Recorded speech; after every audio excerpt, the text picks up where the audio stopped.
किसी समय में एक बड़ा नेक और ईमानदार राजा राज्य करता था। उसके राज्य में ऊंचे ऊंचे पहाड़, घने जंगल, हरे भरे बगीचे, कल कल करती नदियाँ और सुंदर सुंदर पशु पक्षी थे। राजा अपनी प्रजा का बहुत ध्यान रखता था, अतः उसकी प्रजा बहुत सुखी थी। उसके राज्य में किसी चीज़ की कमी नहीं थी। राजा का परिवार बहुत छोटा था, एक रानी और एक राजकुमारी। राजा रानी से बहुत प्यार करता था और अपनी राजकुमारी उसे प्राणों के समान प्रिय थी। धीरे धीरे कई वर्ष बीत गए। राजा का जीवन बहुत सुखी था। उसकी बेटी अब बड़ी हो गई थी। राजकुमारी भी अपनी माँ के समान सुहृदय, कोमल, अद्वितीय सुंदरी थी। उसके रूप और सौंदर्य की चर्चा आसपास के राज्यों में होने लगी थी। राजा के पास आसपास के राजाओं ने अपने राजकुमारों के विवाह प्रस्ताव भेजने आरंभ कर दिए थे, लेकिन राजकुमारी अभी विवाह की इच्छुक नहीं थी। अतः राजा ने किसी भी विवाह प्रस्ताव को स्वीकार नहीं किया था। राजकुमारी का महल बहुत शानदार था। उसके महल के पीछे हरा भरा बगीचा था। इस बगीचे में बहुत सुंदर सुंदर वृक्ष थे, जिन पर बड़े स्वादिष्ट फल लगते थे। राजकुमारी प्रतिदिन प्रातःकाल अपनी सखियों के साथ महल के पीछे बगीचे में आ जाती और तेज़ धूप निकलने के पहले तक यहीं रहती थी। तेज़ धूप होते ही वह महल में आ जाती। बगीचे में टहलना राजकुमारी का सबसे प्रिय शौक था। राजकुमारी के महल के बगीचे में एक बावड़ी थी। उसका पानी बहुत साफ और स्वादिष्ट था। महल के लोग इसी बावड़ी का पानी पीते थे। बगीचे में टहलते टहलते जब राजकुमारी थक जाती थी तो इसी बावड़ी की मुंडेर पर बैठकर आराम करती थी। एक दिन प्रातःकाल का समय था। राजकुमारी हमेशा की तरह महल के पीछे के बगीचे में टहल रही थी।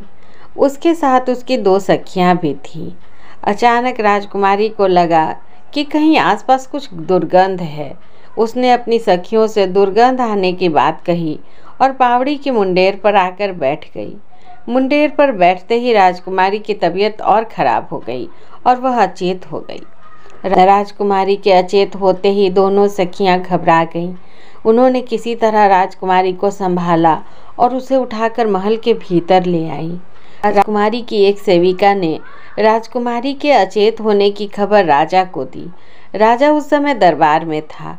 उसे जैसे ही राजकुमारी के अचेत होने का समाचार मिला तो वह राजवैद्य को लेकर राजकुमारी के महल में आ गया।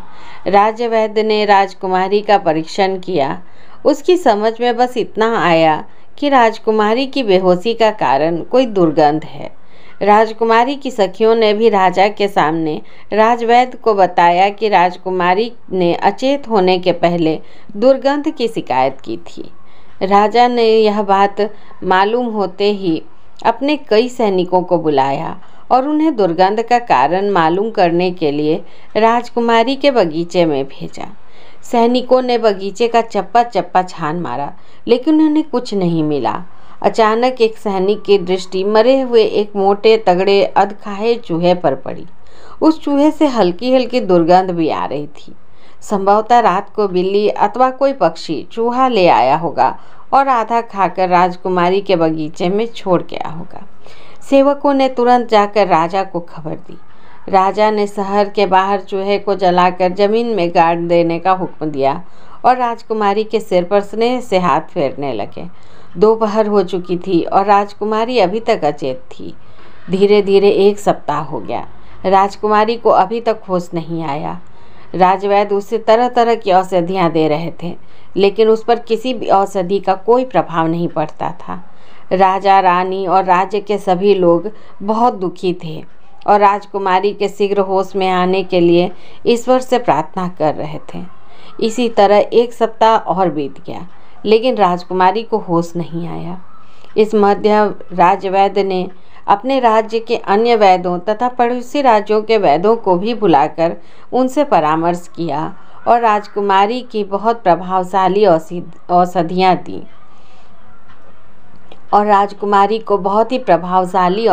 दी लेकिन सभी औषधियाँ बेअसर रहीं। राजा और रानी 2 सप्ताह से राजकुमारी के पास ही बैठे हुए थे। उनसे राजकुमारी की हालत देखी नहीं जा रही थी। राजकुमारी बिना कुछ खाए पिए 2 सप्ताह से अचेत पड़ी थी। राजवैद्य और उसके साथी वैद्यों की औषधियों को बेअसर होता देखकर राजा रानी की चिंता बढ़ती जा रही थी। उनकी समझ में नहीं आ रहा था कि क्या करें और क्या ना करें। इसी तरह 1 महीना और बीत गया। राजकुमारी अभी भी अचेत थी। उसका सुंदर गुलाबी चेहरा पीला पड़ गया था एवं आँखों के चारों ओर कालिमा सी छा गई थी।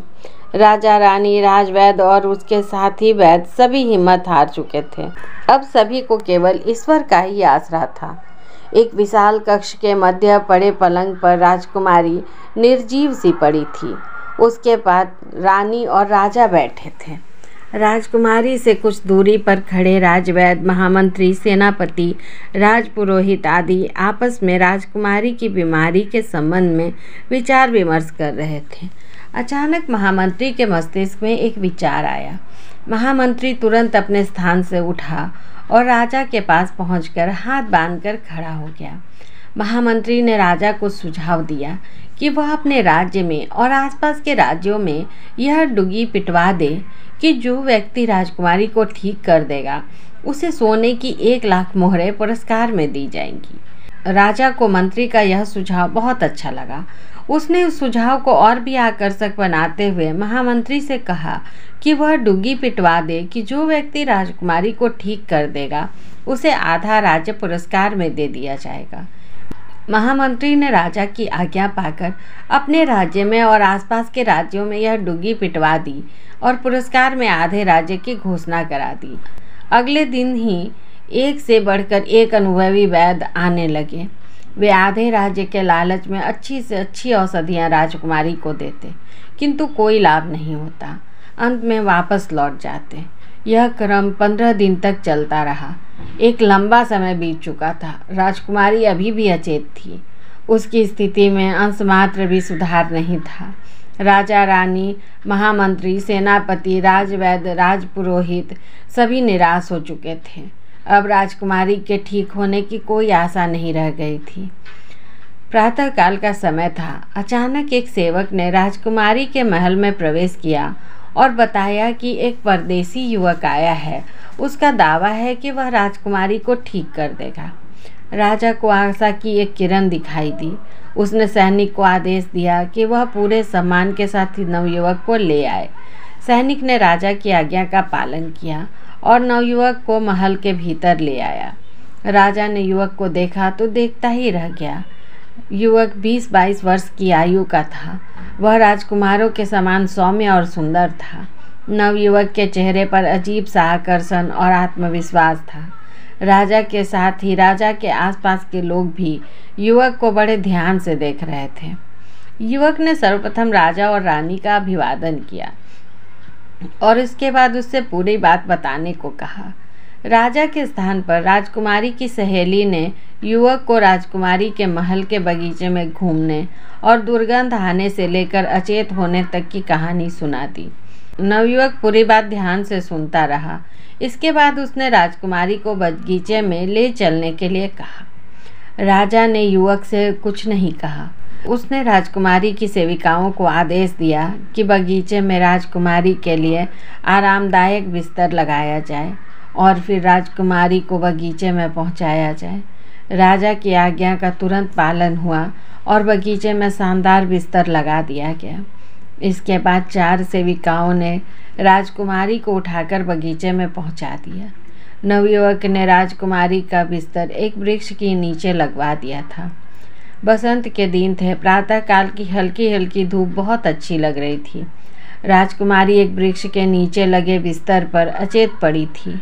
उसके चारों ओर राजा, रानी और राज्य के अन्य लोग खड़े थे। सभी की दृष्टि युवक पर थी। अचानक युवक ने दोनों आंखें बंद करके अपने हाथ आसमान की ओर उठाए और कुछ बुदबुदाने लगा। संभवतः वह ईश्वर की प्रार्थना कर रहा था। उसके बाद उसने अपने कपड़ों के भीतर से एक बांसुरी निकाली और बजाने लगा।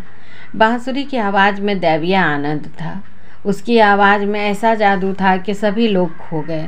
अचानक एक चमत्कार हुआ। राजकुमारी जिस वृक्ष के नीचे लेटी थी वह सुगंधित फूलों से भर उठा और उसके फूल राजकुमारी पर गिरने लगे। अब नवयुवक बगीचे में घूम घूम कर बांसुरी बजाने लगा। वह बांसुरी बजाते हुए जिस वृक्ष के नीचे गुजरता वह वृक्ष फूलों से लद जाता। इसी समय राजकुमारी को होश आ गया। वह उठकर बैठ गई और बगीचे में चारों ओर फैले हुए फूलों को आश्चर्य से देखने लगी। उसके पहले राजकुमारी अथवा किसी ने भी ऐसे फूल नहीं देखे थे। राजा रानी और राज्य के सभी लोग खुश हो गए थे। राजा रानी और राज्य के सभी लोग खुश हो गए। वे राजकुमारी से हालचाल पूछने लगे और युवक को कुछ देर के लिए भूल गए। जब उन्हें युवक की याद आई तो वह जा चुका था। राजा और उसके सेवकों ने युवक को ढूंढने का बहुत प्रयास किया किंतु वह नहीं मिला।